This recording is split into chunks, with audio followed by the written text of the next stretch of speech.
Еднаквоста меѓу мажите и жените представува основно право за сите и суштинска вредност за секоја демократија, а со подпишувањето на Европската повелба за равноправност на жените и мажите, формално и јавно се обврзуваме на принципот на еднаквост на мажите и жените да ги имплементираме во рамките на нашата територија обврските утврдени со повелбата со која европските, локални и регионални власти се обврзуваат, користејќи ги своите потенцијали и партнерства да остварат поголема еднаквост помеѓу луѓето.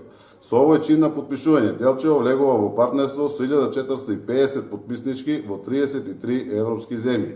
Повелбата е преведена на 28 јазици и таа е единствен документ воспоставен во тесна соработка со националните асоциации на Советот на европски општини и региони.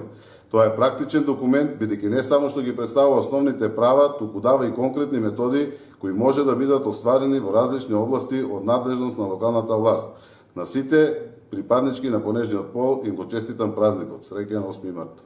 Еден од приоритетите на Комисијата за еднакви можности е токму денешниот настан подпишување на Европската повелба за равноправност помеѓу мажите и жените во локалните заедници. Сакам да искористам оваа прилика од свое име и од името на сите вас јавно да му се заблагодарам на градоначалникот Трајковски за тоа што ќе ја подпише Европската повелба и со тоа јавно ќе застане за заштита на правата на жените и со подпишувањето ќе смести нашата општина во членките во семејството на 1450 општини кои се подписнички на оваа повелба, што секако од големо значење за нас жените.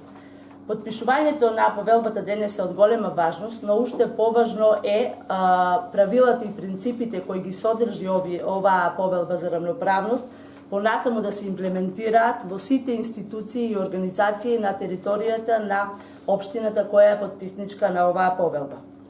Сакам накратко да ве потсетам